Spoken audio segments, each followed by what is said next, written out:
So for the sake of the recording, can you go ahead and state your name and affiliation? Sure.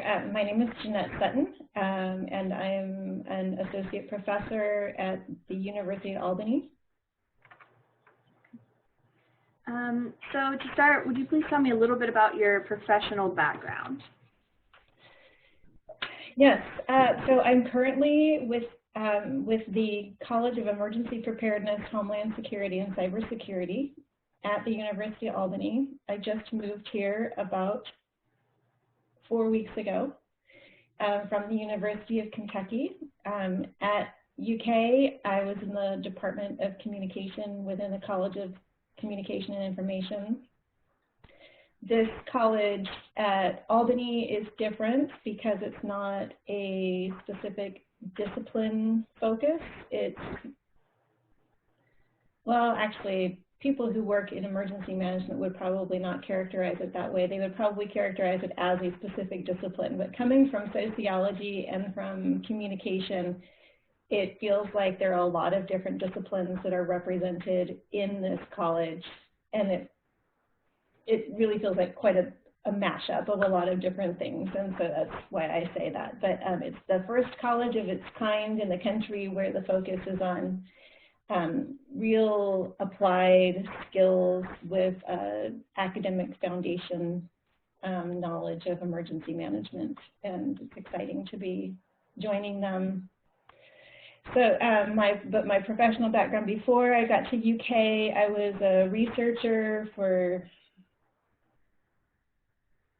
5 years. No, shoot. 2004, I got my PhD, and I didn't move to UK until 2014. So it was 10 years.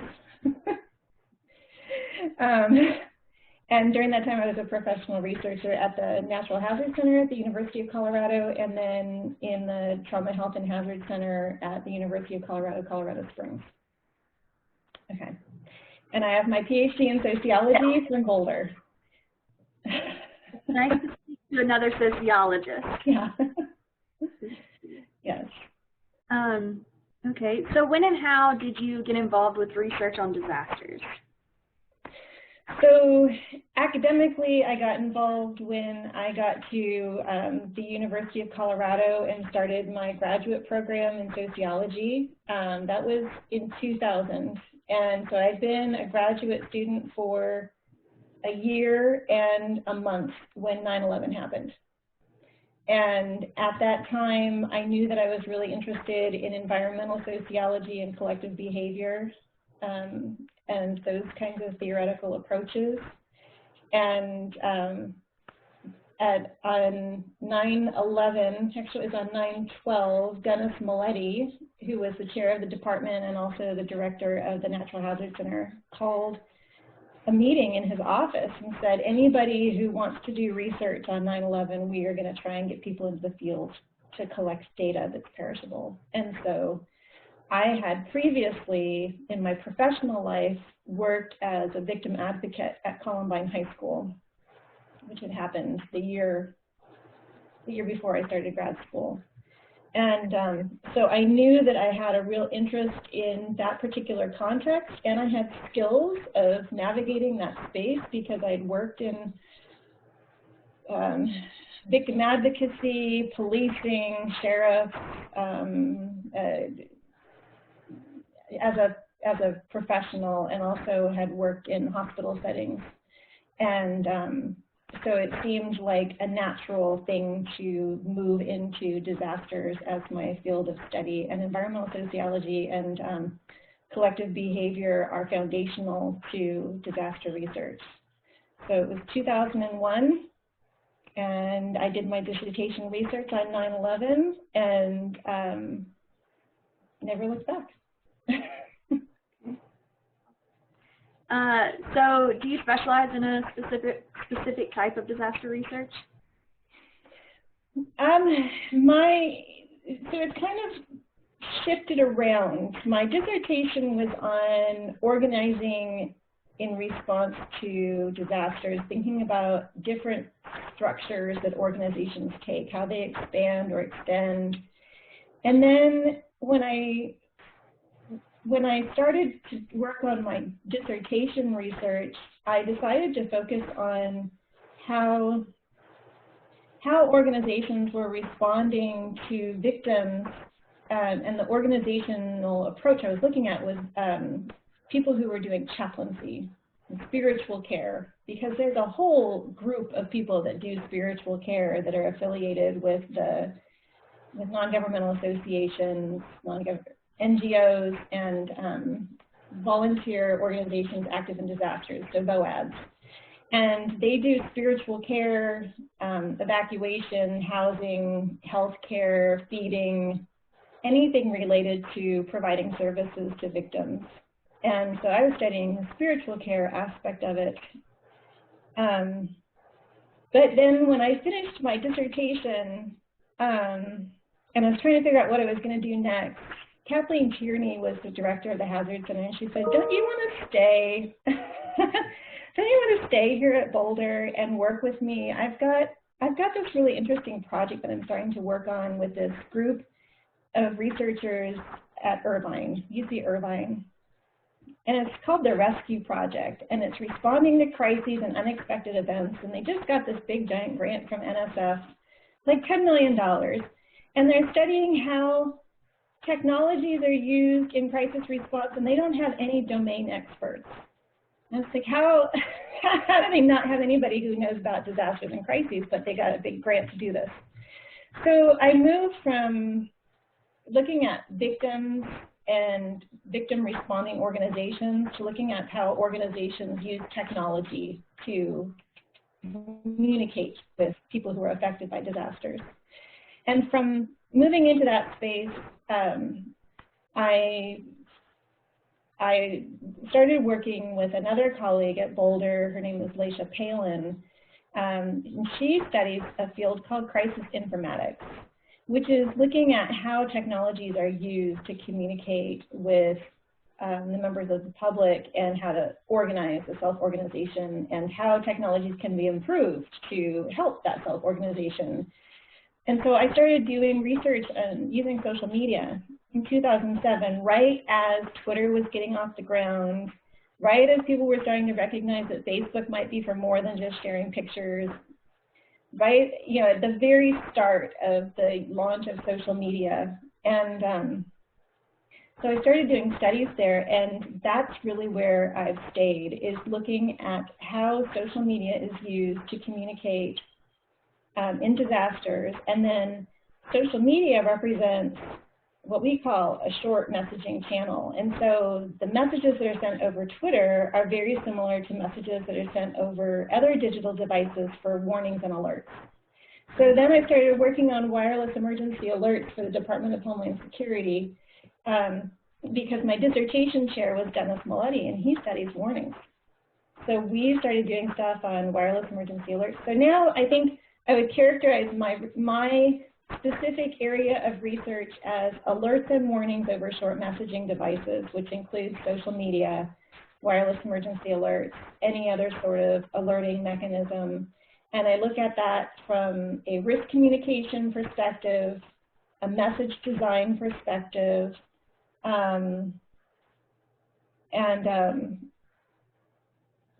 bringing those things together.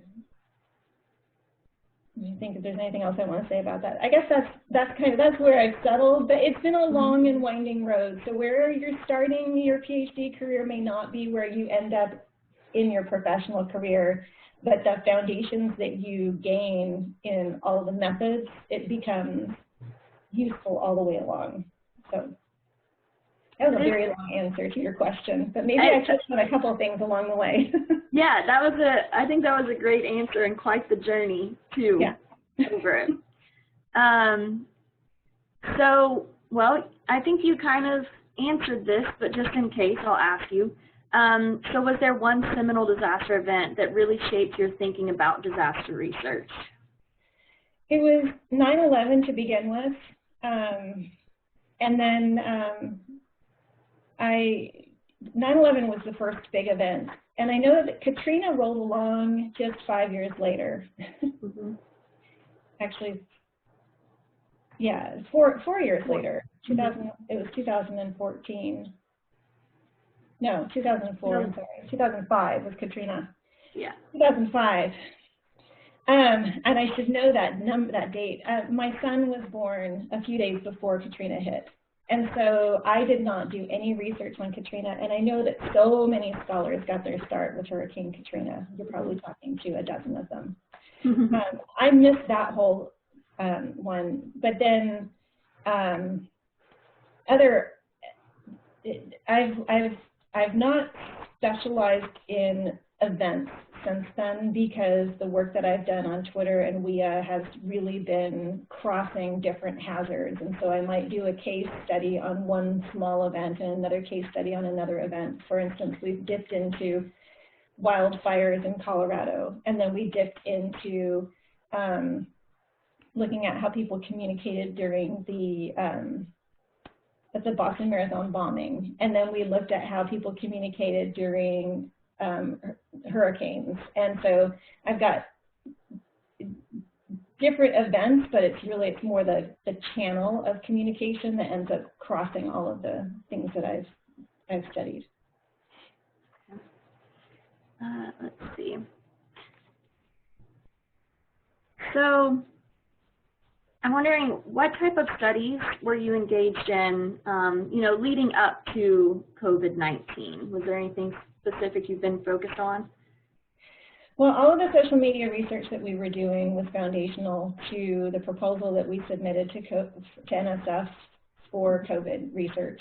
So everything that we had done previously using Twitter is what we said we were going to do for this new context, because the methods that we use, the design of the studies, the analytical tools, the content analysis, the modeling, it's all been built off of previous research that we've done with NSF funding and with funding from NOAA, because we were looking at how the National Weather Service uses Twitter to communicate in short impact events as well as longitudinally. Having looked at both the long-term events as well as short events helps us tremendously to think about how organizations communicate during COVID, because it's longitudinal communication with little spikes of information that pop up with all these little events that are concurrent with the threat, with the ongoing hazard. And so it was really the same thing. It's just we switched our lens. So, we were looking at weather before, and now we're looking at COVID. But in truth, I think that in the next month or so, we're probably going to look at weather and COVID combined, because we've got all of that data. So we're just going to keep adding to what we've already done. Okay. So has the pandemic, COVID-19, has it impacted your research in any way or affected it or your ability? Like my ability to do my research? Mm-hmm. Or anything, however I want to interpret the question. Yeah, that's what I thought.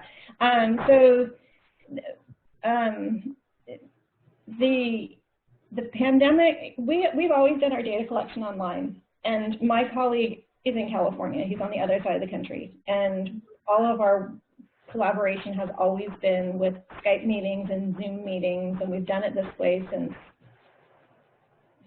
for 15 years. So it's not an unusual way for us to work together, and we've been collecting data online and sharing resources for forever. I think that one of the things that changed was when we realized that our skill set could be used to address this, what we think is a very important question about how organizations are communicating using social media.